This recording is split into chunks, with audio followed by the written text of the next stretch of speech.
मैं कुलदीप हिंदू, राष्ट्रीय अध्यक्ष योगी सेना, 20 दिसंबर 2020 से लखनऊ जेल में हूँ। मुझ पर मुख्यमंत्री की छवि खराब करने का आरोप लगाया गया था कि मैंने मुख्यमंत्री योगी आदित्यनाथ की छवि खराब की है, जबकि हमने तो योगी आदित्यनाथ जी का अब तक सपोर्ट किया था।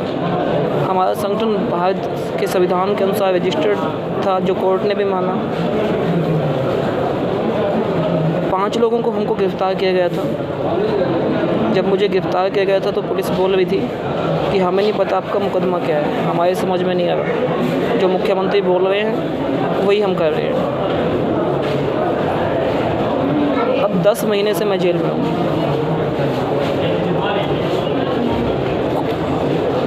जिस न्यायपालिका पर मुझे इतना विश्वास था, वो न्यायपालिका से भी 10 महीने से वो नहीं हो पा रहा। सरकार के दबाव में वो भी कार्य नहीं कर पा रही है। प्रताड़ित भी बहुत किया गया, लेकिन प्रताड़ना को झेला है।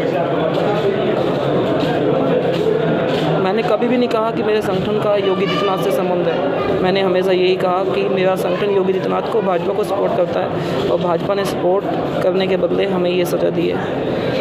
अगर देश का कोई हिंदुत्व की लाइन पे चलेगा और भाजपा को सपोर्ट करेगा, तो वो एक बार मेरे मामले को देख ले। जिसको भारत में लोकतांत्रिक देश होने का भ्रम हो, वो मेरा केस देख ले, उसका भ्रम दूर हो जाएगा। जिसको यूपी में न्यायपालिका स्वतंत्र होने का भ्रम हो, वो मेरा केस देख ले, वो भ्रम दूर हो जाएगा। जिसको योगी आदित्यनाथ जी को जो संत मानते हैं, जो योगी आदित्यनाथ जी को हिंदुत्व का चेहरा मानते हैं, वो मेरा केस देख लो, वो भ्रम भी दूर हो जाएगा। योगी आदित्यनाथ जी बताएं कि हमारा अपराध क्या है, हम जेल में किस वजह से, सिर्फ हमें ये बता दें कि हमारा अपराध क्या है। ना तुम्हारी चार्जशीट में अपराध आया, तुमने गैंगस्टर लगा दिया, गैंगस्टर में संपत्ति की जांच करवाई, अपनी पूरी जांच एजेंसियां आपने लगाई, कुछ नहीं मिला। मैंने अपने घर से अपनी पारिवारिक संपत्ति, अपनी निजी कमाई के साथ साथ अपनी लोन लेके, अपनी गाड़ियां बेच के, अपनी प्रॉपर्टी बेच के संगठन में 60-70 लाख रुपए लगाए, जिसका मैं आज कर्जदार हूँ। और मुझ पे आपने धनोगाही का आरोप लगा लिया, जबकि आपके पास कोई ऐसा एविडेंस नहीं है।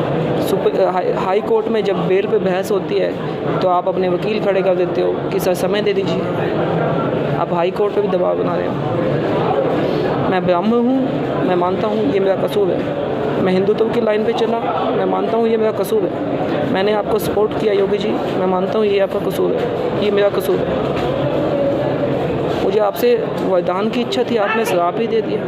आपके लिए इतना हमने सपोर्ट किया, तो आपने बदले में हमें क्या दिया? आप संत हैं, ये तो कोई संत का नियम नहीं है। संत तो बहुत सहनशील होते हैं। आपने हमारे साथ जो धोखा किया, गद्दारी तो नहीं कहूँगा, आपने हमारे साथ बहुत धोखा किया। आपके पिताजी संगठन के संरक्षक थे। जब आपके पिताजी संगठन के संरक्षक थे, तो उस समय आपको ऑब्जेक्शन करना चाहिए था। आपके यूपी में हमने हज़ारों रैलियाँ की, आपने उस समय ऑब्जेक्शन नहीं किया। आपने हमारे लेटर हेड पे साइन करके ऑर्डर पास किए, उस समय आपने ऑब्जेक्शन नहीं किया।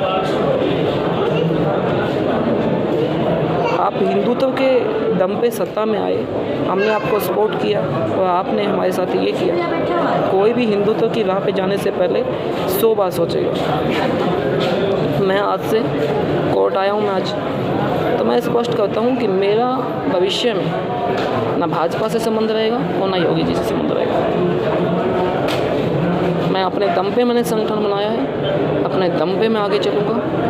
और मैं विपक्ष की पार्टियों से भी कहना चाहता हूँ, चाहे अखिलेश यादव जी हैं, सपा से, बसपा से मायावती जी हैं, टीएमसी से ममता बनर्जी जी हैं, विपक्ष भी इस मुद्दे को उठाए।